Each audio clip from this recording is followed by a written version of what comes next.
Wings of Russia Studio presents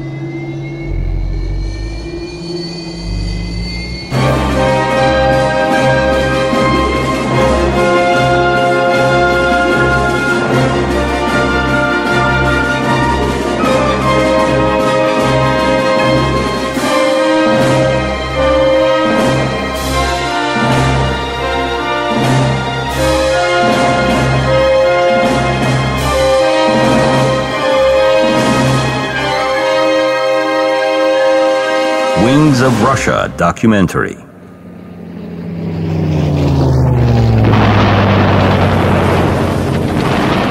November 1950. The war in Korea is on its way. Huge UN forces led by the United States act on the side of the capitalist South. A group of American F-80 Shooting Star fighters take off for a combat mission. Confident of their superiority, pilots do not expect any enemy attack.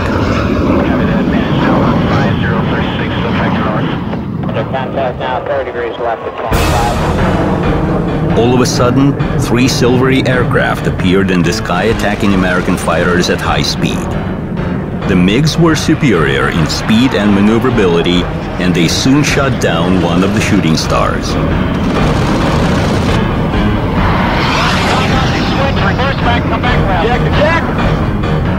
The remaining American fighters quickly left the airspace of North Korea. That was the first in history air fight between jet aircraft in which Soviet pilots were victorious.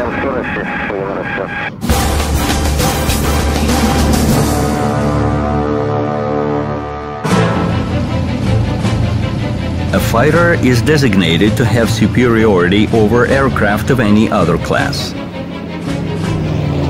Maneuverability and efficient armament are among its obligatory qualities.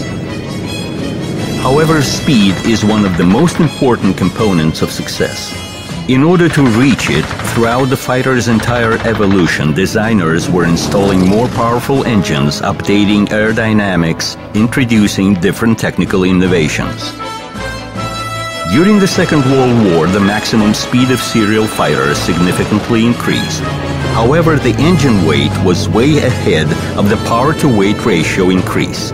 Moreover, the propeller is capable of bringing aircraft only to a certain limited speed. Scientists and designers of the world-leading aviation countries acknowledged this problem almost simultaneously. The way out was found in the creation of a principally new type of engine. The working principle of such engine gave it its name, the jet engine. Here is how the concept was explained in a training film of 1947. Посмотрите, как откатывается пушка при выстреле. Look how the gun barrel recoils after the shot. This blowback feature of the firing arm makes the basis of the jet motion principle. If we take the barrel off the mount and put it on stabilizers, we shall have a primitive flying jet unit. Мы получим простейший летательный аппарат с реактивным двигателем.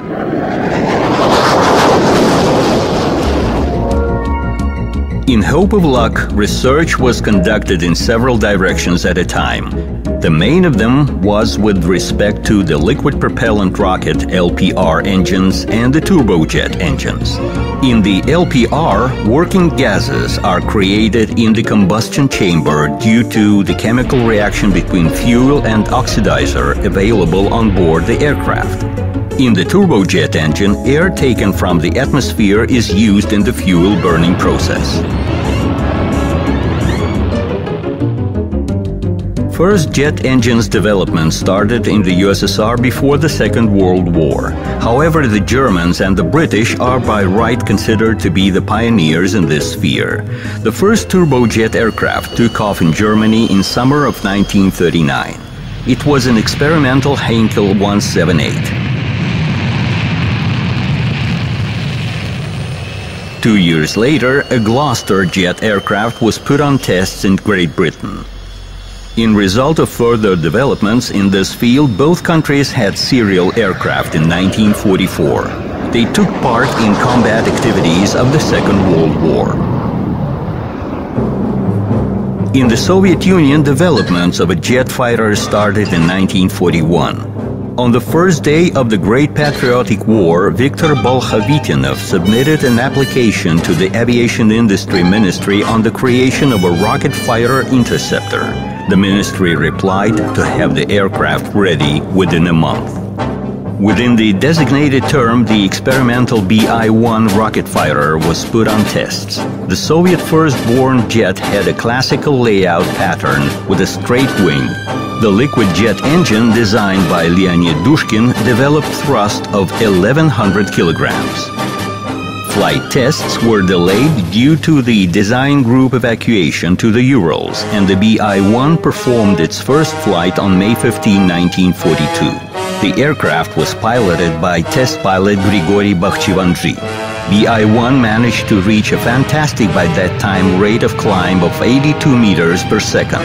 Without waiting for the tests to be completed, the aircraft was decided to be put on serial production. However, tests went on with great difficulties, the main of which were in connection with the liquid jet engine. The nitric acid making part of the fuel was corroding the pipelines and other elements of the aircraft construction. Any leak of this dangerous liquid threatened to turn into a fire or even explosion, and the fuel itself was enough for only 2 minutes of flight. But the trouble came from the other side. The next test flight to reach a speed of 800 kilometers per hour was scheduled for March 27, 1943. During the boost and climb, BI-1 suddenly started to dive and hit the ground. Test pilot Bakhchivandzhi died.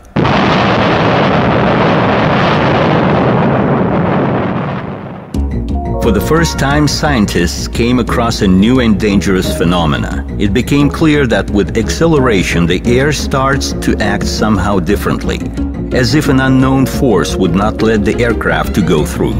So the aircraft needed a different endurance calculation and a different aerodynamic scheme. However, the wartime requirements did not allow to conduct the relevant research works. Without going into the details of the wreck, the fighter's production was cancelled and the non-completed aircraft were deemed dangerous to fly and destroyed. Further works in this direction restarted only in the end of the war. A rocket engine installed on experimental Lavochkin and Yakovlev piston engine fighters was used as a booster, increasing the aircraft's speed by an average of 150 kilometers per hour.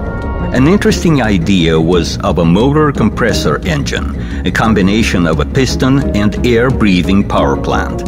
In March 1945, such a combined engine accelerated the Mikoyan I-250 aircraft to a speed of 825 kilometers per hour. However, further works with the fighters with such power plants were deemed to have no prospects. It was clear that the future of aviation belonged to the turbojet engines, however, they were yet to be created. Developments in this direction were conducted in 1937 by designer Arkhip Lulka. However, the war that started soon did not allow to pursue the project. Therefore, some of the trophies taken after the war from Germany by Russian specialists were very useful. Among other things, German jet aircraft turned up in the Soviet Union. Changing crosses to stars, these aircraft first of all underwent detailed tests in the Air Force Research Institute. The main attention was given to Me-262. The government seriously considered an issue of copying this Messerschmitt and producing it in series. However, pilot Kochetkov was nearly killed during tests.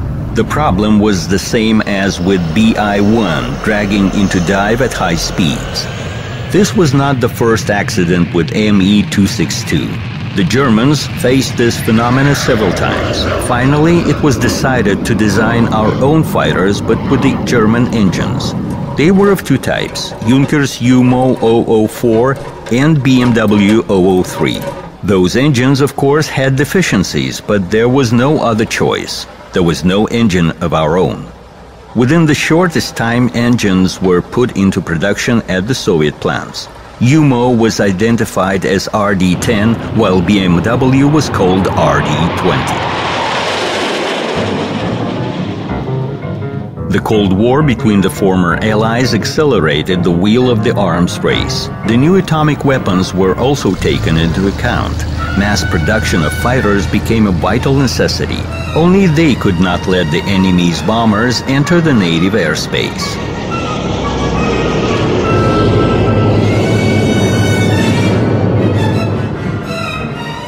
Creation of a jet fighter was so important for the Soviet Union that the country's leadership assigned several design bureaus to this task. Design teams of Yakovlev, Mikoyan, Lavochkin and Sukhoi were put to work. Jet aircraft tests were scheduled for the first half of 1946. The terms were very tough. Under such circumstances, Yakovlev decided to save on the new framework development. Here is how he voiced his concept. We had a task of creating an aircraft in which only an engine would be new, while all the rest apparently would remain the same. The pilot would then be getting into well-familiar surroundings and would not feel any difference between the jet and the piston engine aircraft in flight and at takeoff and landing. Yakovlev took its well-known combat-tested Yak-3. Leaving the airframe practically unchanged, he installed a turbojet RD-10 engine instead of the piston one. The fighter was identified as Yak-15. However, while the said fighter was actually a jet modification of Yak-3, the I-300 of the Mikoyan Design Bureau was a completely new aircraft. The nose-wheel scheme, which then became classical for the Soviet jet fighters, was applied on this aircraft. Its armament was also impressive: two 23mm and one 57mm cannons. The aircraft was equipped with two RD-20 engines. The new speed profile wing allowed to fly at over 900 km per hour. The aircraft was identified as MiG-9. April 24, 1946 became an important date in the history of the Soviet aviation. The MiG-9 jet fighter test sample took off the strip of the Flight Research Institute at 11:12 a.m. Having made 2 circles over the aerodrome, the aircraft successfully landed. Test pilot Alexei Grinchik was satisfied with the aircraft.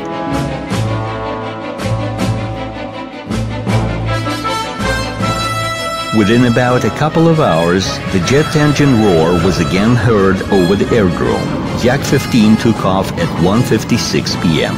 The aircraft was piloted by test pilot Mikhail Ivanov of the Yakovlev Design Bureau. These aircraft were publicly shown in the same year at the traditional air parade in Tushino. On the next day, Stalin ordered to have 10 or 15 jet aircraft manufactured for the November parade at the Red Square. The leader's order was carried out with no delay.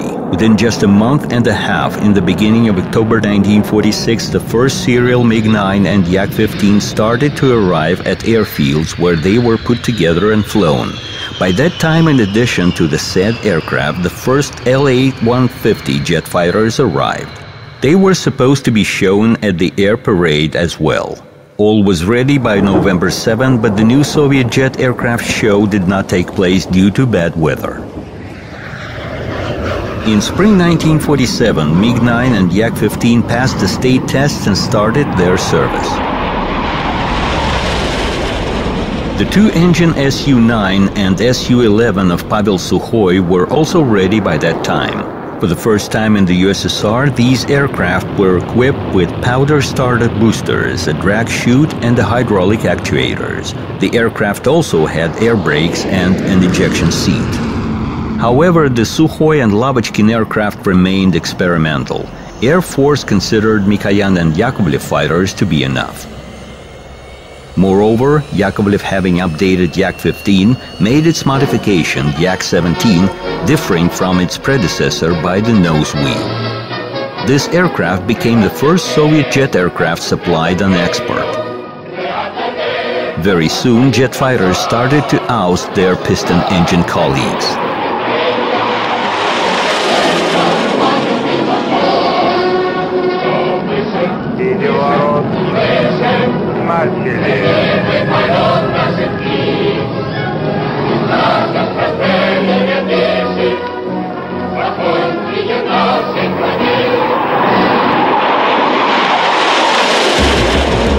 Further progress in the aircraft industry now directly depended on the appearance of new engines, more lightweight, more powerful and economic.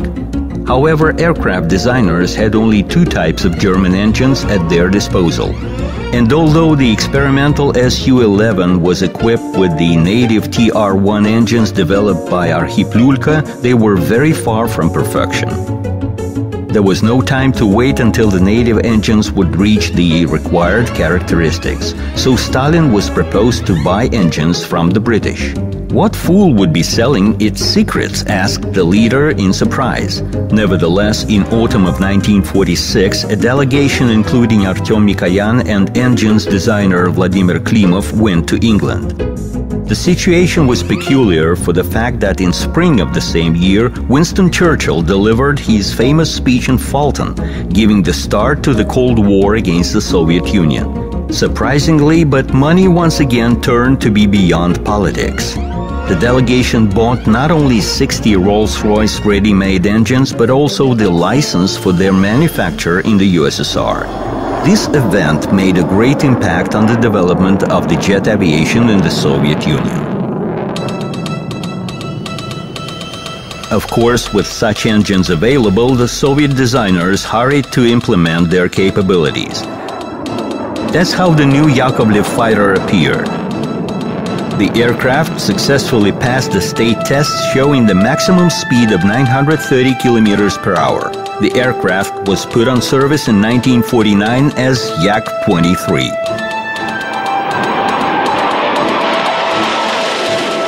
Significant increase of speed was the tendency in aviation of that time.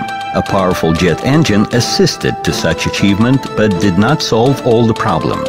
Increase of speed and phenomena related to that demanded radical reassessment of the flight aerodynamics and urged the scientists to resolve a number of complex tasks. Increase of the aircraft speed increases the air drag. The air, like a sluggish mass, would not let the aircraft through. One of the ways of decreasing the air drag is the application of the high-speed profiles and the swept wing form. Developments of the German scientists laid the basis for such works in both the Soviet Union and abroad. The Germans dealt with the swept wing already during the war. In the Soviet Union, such wing appeared first time in 1947 on La-160 prototype fighter. Its sweep angle reached 35 degrees. But the swept wing has not only positive features. The airflow at such a wing is both lateral and longitudinal. This results in a shock stall in the end of the wing, which diminishes the longitudinal stability of the aircraft. An innovation, the boundary layer fans, was used on La-160. They were installed on the upper surface of the wing to keep the air from flowing along the wing. Aerodynamic tests showed that this innovation was very efficient. Subsequently, aerodynamic fences were applied on many types of Soviet jet aircraft. Boundary layer fences were installed on the new Mikoyan I-310 fighter. On December 30, 1947, test pilot Viktor Yuganov took it into the air for the first time. Tests showed that the aircraft possessed outstanding flight characteristics. It reached the speed of 1,050 kilometers per hour and had a powerful armament, 137mm and 223mm cannons. The cannons were mounted on a special pod and could easily be lowered with a hoist for servicing and recharge. The fighter had an ejection seat. Air brakes were installed in the rear part of the fuselage to enhance maneuverability. In 1948, the aircraft was put in service as MiG-15.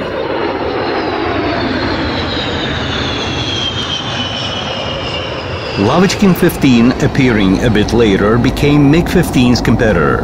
Both aircraft were surprisingly alike. There you see La-15, and this is the Mikoyan fighter. La-15's characteristics were inferior to MiG. It had less powerful armament, and the narrow wheel track made the takeoff and landing at a heavy side wind more complicated. That's why MiG-15 became the mass serial produced fighter. Starting from the 1950s, MiG-15 was substituted by MiG-15 bis. This modification got a new VK1 engine with a thrust increased up to 2,700 kilograms designed by Vladimir Klimov. The space of air brakes was enlarged. All this allowed to improve the flight characteristics of the aircraft. Production of the UTI MiG-15 trainer started the same year. This two-seater dual-control aircraft became very popular among trainees and instructors. The flight crews tenderly called this aircraft a granny or a mummy.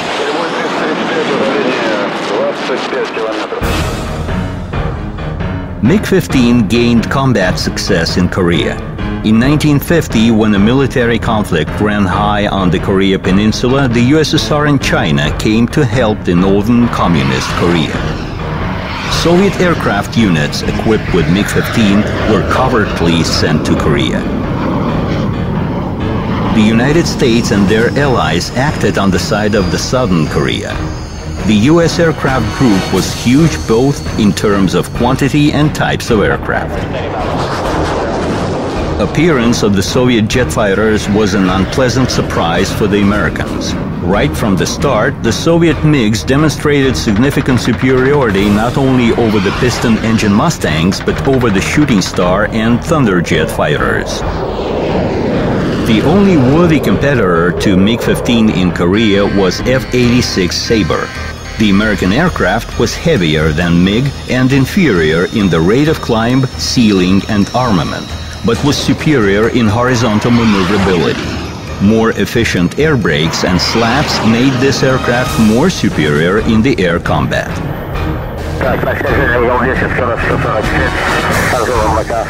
F-86 was significantly superior than MiG in terms of onboard equipment.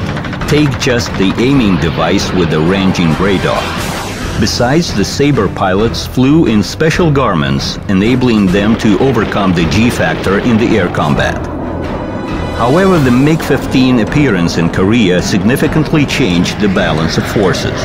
American attack aircraft and bombers took no more risks flying without the F-86 cover-up.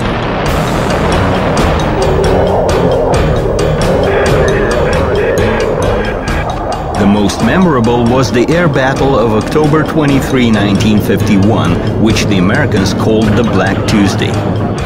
10 American B-29 bombers were shot down by MiGs in that battle.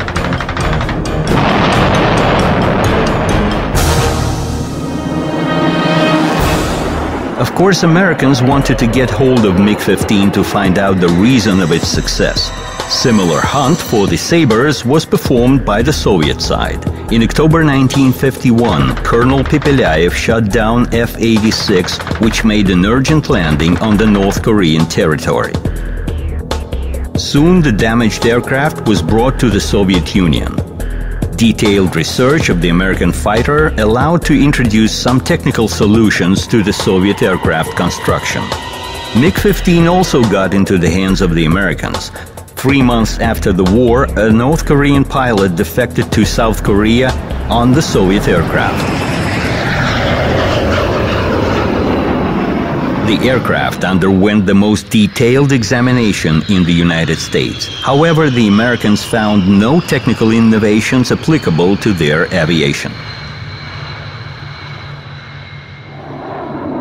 According to official data, the Soviet pilots shot down over 1,000 enemy aircraft during the fights in North Korea, while the Soviet Air Force lost only 335 aircraft.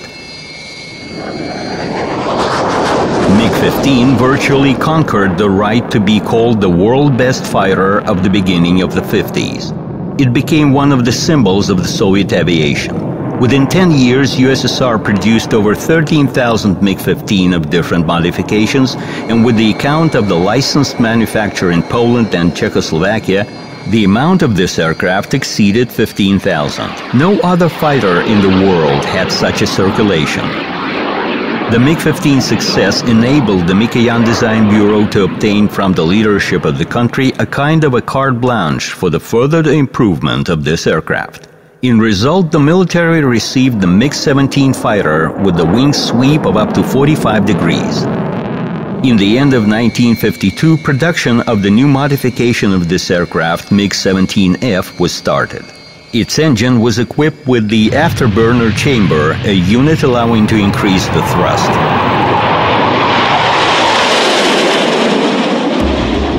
Within the general tendency of the speed increase in aviation, the fighters were the first to approach the speed of sound. The jet engine allowed to come very close to it, but so far it was not possible to pass it over.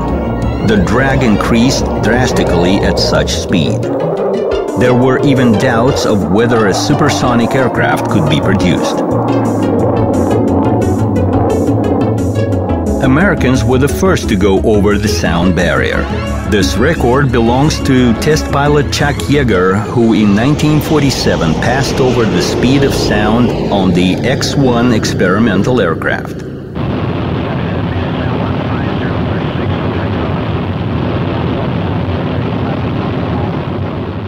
In the USSR, tests in this direction started before the Korean War.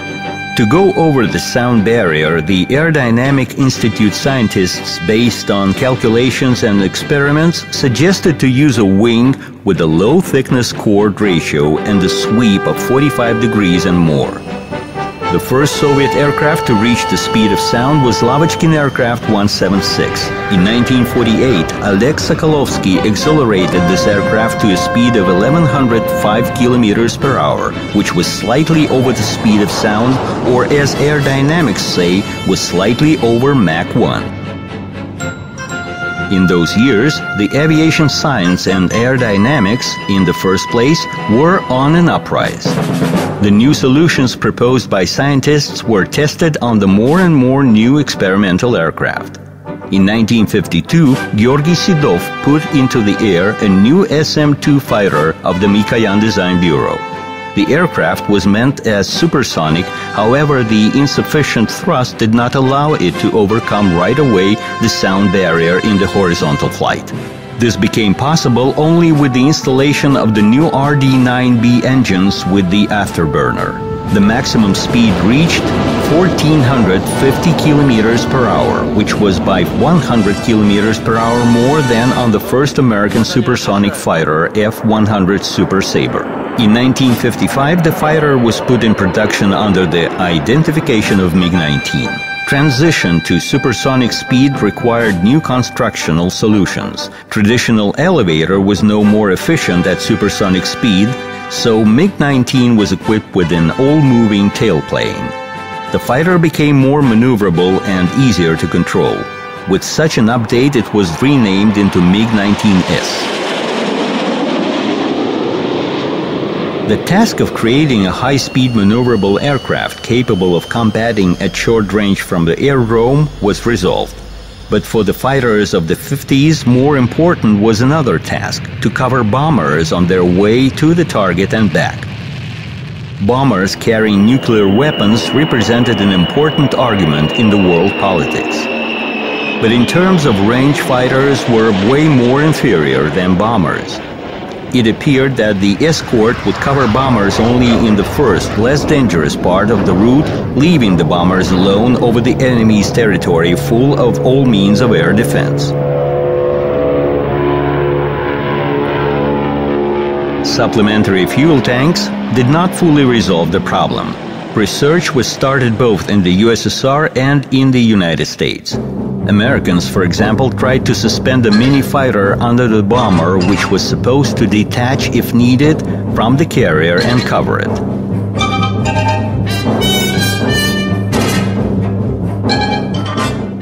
The Yakovlev Design Bureau suggested a fighter with a switched-off engine to be towed by the bomber.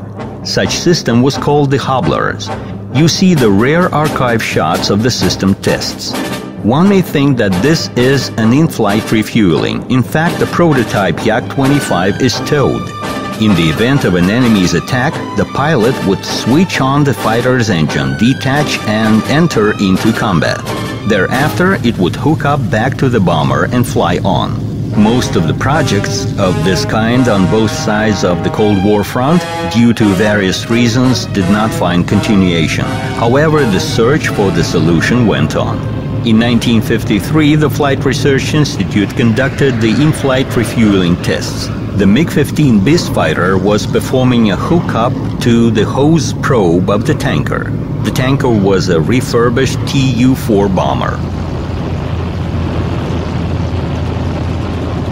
There were also tests with the MiG-19 in-flight wing-to-wing refueling. All such tests at that time did not go beyond an experiment. However, many years thereafter, the fighter's in-flight refueling became a norm.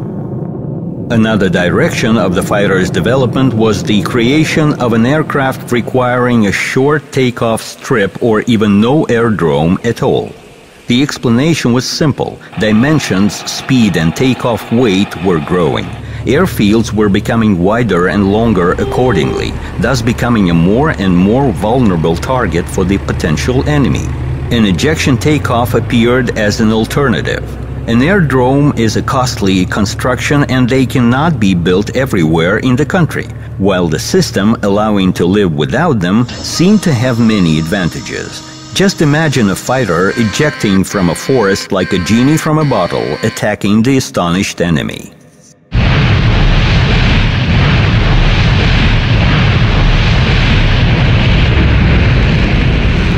The first ejection takeoff was performed by test pilot Georgy Shiyanov in spring 1957. The MiG-19, mounted on a mobile launch site, was virtually shot into the sky with the help of a powder booster.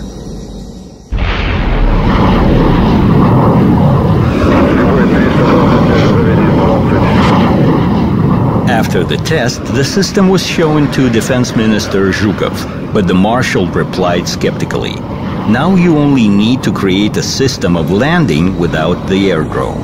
It appeared that after the mission, the fighter would have nowhere to go. If in the wartime it was possible to lose the aircraft, in the time of peace, such system appeared to be too costly. The project was closed. Americans also conducted similar works and found them non-prospective.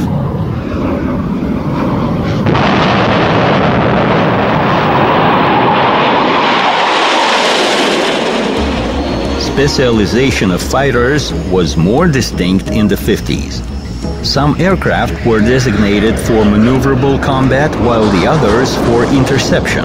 The interceptor's task is to destroy the target in any weather, any time of the day, and at any range of speed and altitude.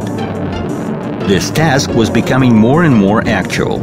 Since the end of the 40s and throughout the entire 50s, foreign reconnaissance aircraft simply crowded along the USSR border, sometimes entering the airspace of this country.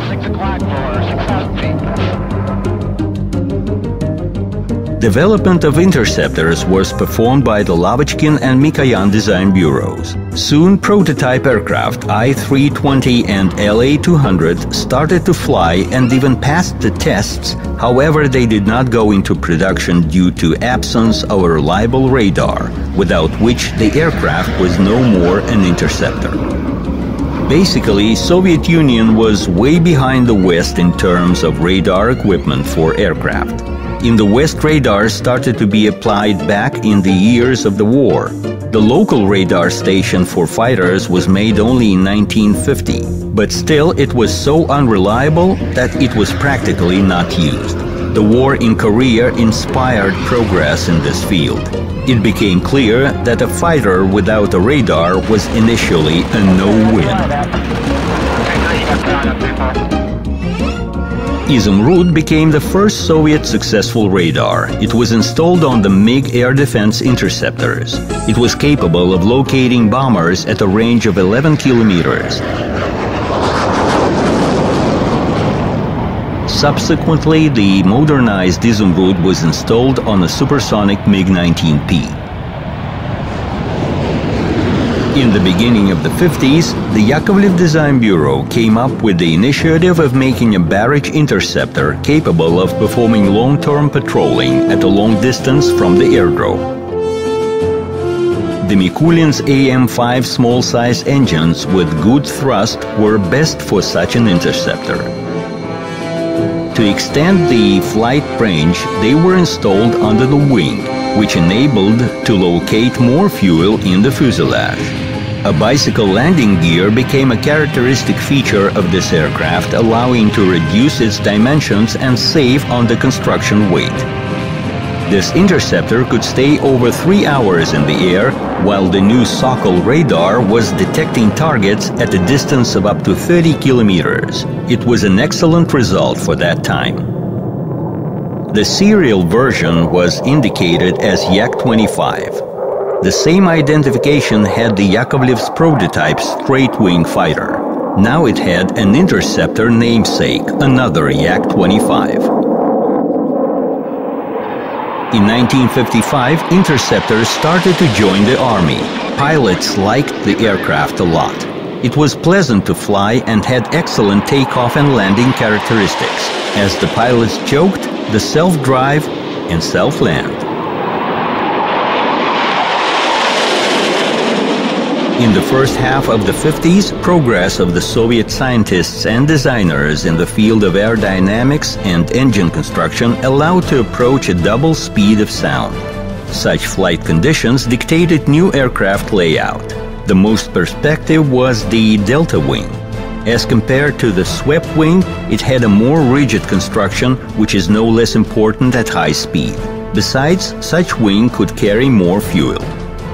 In 1953, the Mikoyan Design Bureau started production of the light frontline fighter. Having no experience of the delta wing utilization, the Mikoyan Design Bureau decided to use the well-proven chess combination E2-E4. E2 was the index of the swept wing fighter, while E4 was the index of the delta wing fighter. The comparative tests showed advantages of E4. It was clear that the new fighter will have a delta wing.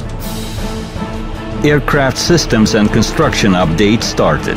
The air intake lip became sharper and the cone inside of it became extensible. Specifically for the Mikoyan aircraft, a new ejection system was tested. It had a unique design. During ejection, the canopy and the seat served as a kind of a capsule covering the pilot from the ram air, and then it automatically separated from the seat. In 1957, the aircraft was issued in a limited edition of 10 pieces under the name of MiG-21. Very soon, different modifications of this fighter became familiar to the whole world. The potential of this aircraft enabled it to stay in service in many countries until the 21st century. However, the path of this outstanding aircraft could have terminated at the very beginning. Su-7, a swept-wing fighter built by the Sukhoi Design Bureau, became the MiG-21 competitor. In 1956, for the first time in the Soviet Union, this aircraft exceeded the speed of sound twofold. The Sukhoi fighter was also superior in altitude. The future of the Mikoyan aircraft became doubtful. The aircraft's future was saved by the new two-shaft engine designed by Tumansky. Thanks to it, the MiG-21 flight characteristics became much better. Armament was added. Pylons for bombs or blocks of aircraft rockets were put under the wings. With the above-mentioned changes, the aircraft was put on service as MiG-21F.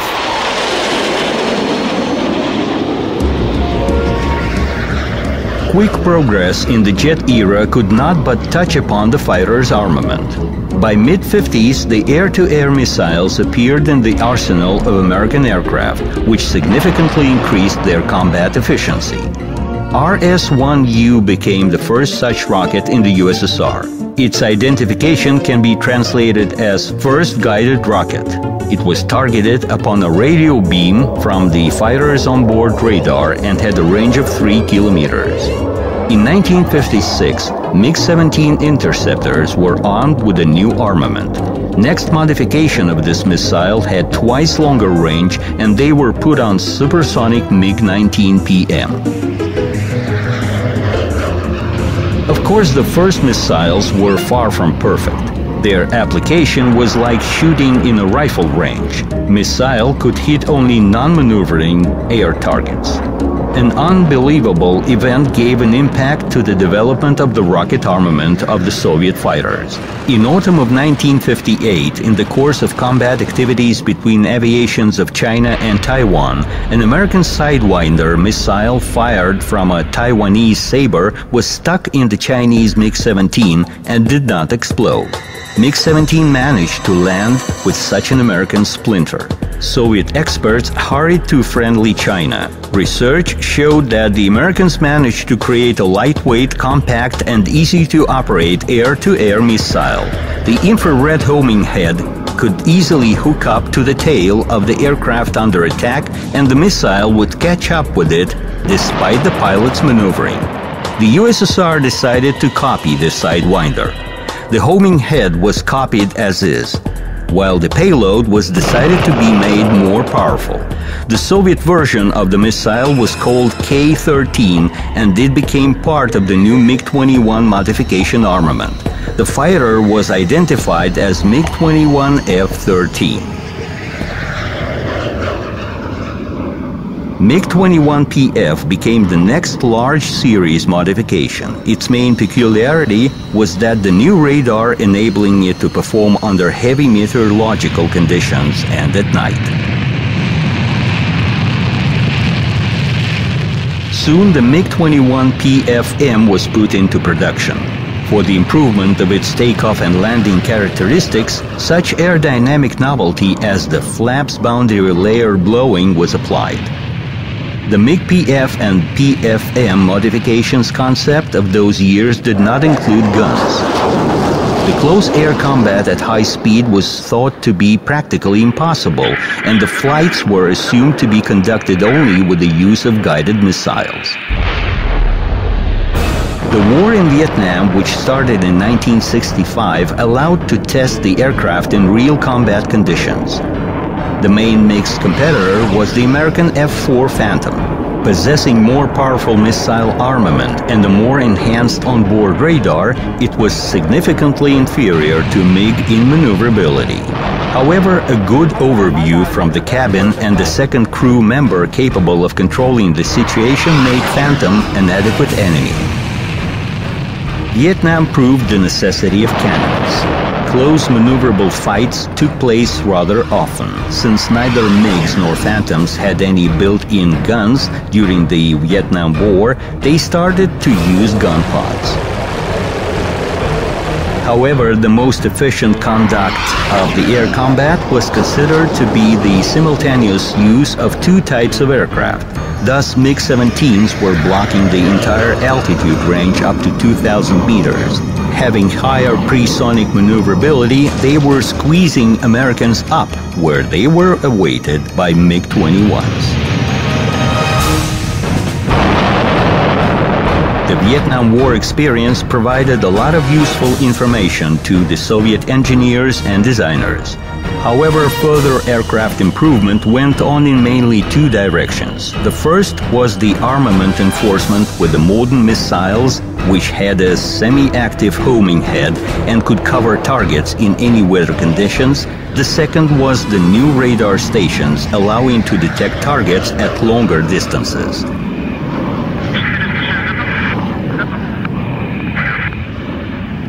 In the mid-60s, MiG-21 became the main combat aircraft not only in the Soviet Union but in many socialist countries. Therefore, a dual-control version of this aircraft, MiG-21U, was created for the purpose of training. Many generations of cadets and pilots mastered their flight skills on this aircraft. The system of automatic flight parameters registration was for the first time applied on this dual-control aircraft. It was then implemented on combat aircraft. This system became a kind of the black boxes prototype mentioned in any report of air accidents. The MiG-21 fighter's family holds a lot of world records. In 1961, 16 days after the Gagarin's flight into space, Pilot Georgy Masalov reached an indeed a cosmic height of 34 kilometers 714 meters. This became possible thanks to installation of an additional liquid booster of MiG-21F. This absolute world record outlasted 12 years. Without doubt, MiG-21 is one of the world's most known fighters. As to the number of modifications, which is 30, it has no match. It was put on service in 49 countries of the world and still serves in some of them.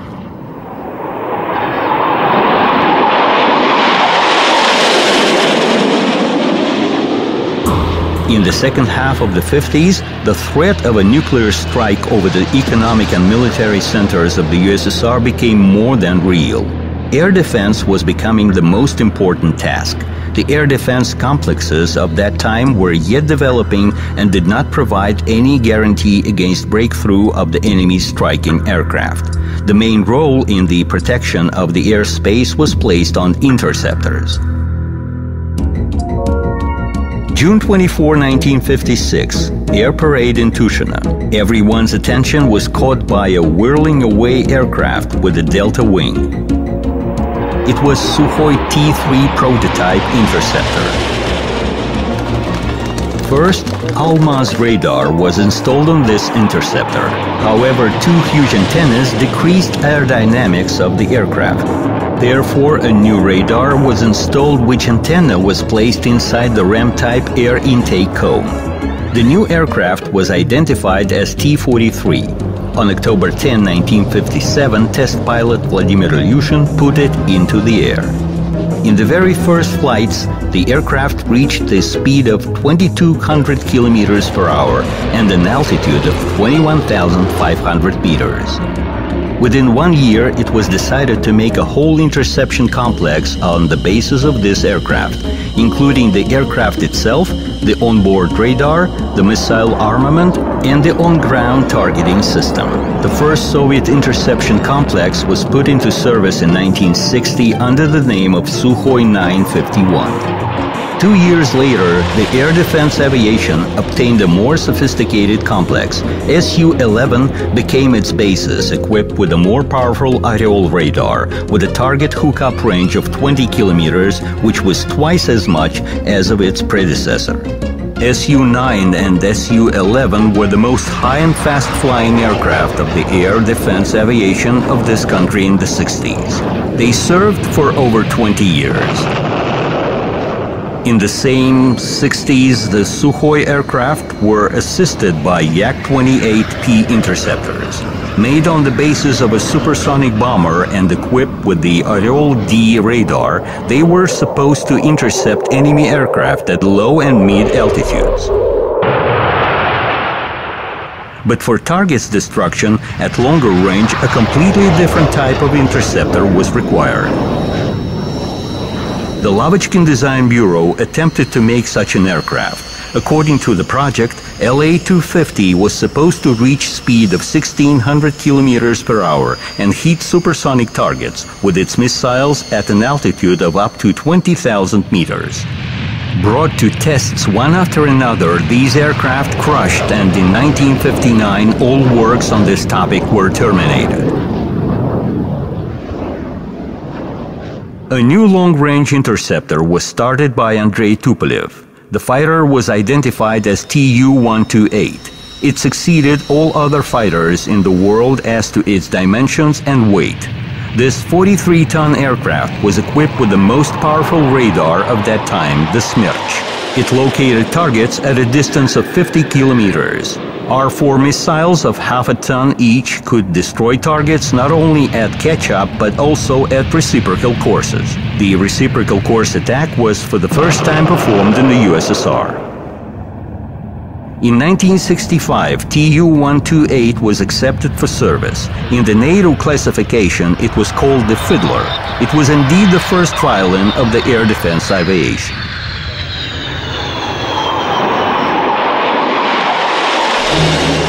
July 9, 1967, Domodedovo Airport. The Aviation Fest was on its way. Hundreds of aircraft, thousands of parachute jumpers, aerobatics by serial aircraft. The best samples of the jet-era aviation fascinated by their strength. There were the supersonic Su-9 and Su-11, the Yak-28P interceptors. Tu-128 trios effectively passed over the audience. Soviet designers watched their birds fly. Everyone is carried away by the group aerobatics on MiG-21. Spectators admire the flights and wait for something special. New developments should be shown on the 50th anniversary of the revolution, and they lived up to their expectations. The supersonic fighter will be called MiG-23. Its wing changes its sweep right in the air. All of a sudden, a group of unusual aircraft passed soundlessly over the audience. This was MiG-25. It will become known as the fastest and the most high-flying combat aircraft in the world. Only 20 years passed since the creation of the jet engine, and so many aircraft have been made. Their image has changed drastically. Look at the speed and altitude at which they fly. But still, this is only a beginning. New aircraft, new speeds and altitudes and new capabilities are ahead. Struggle goes on in the sky. The struggle for superiority.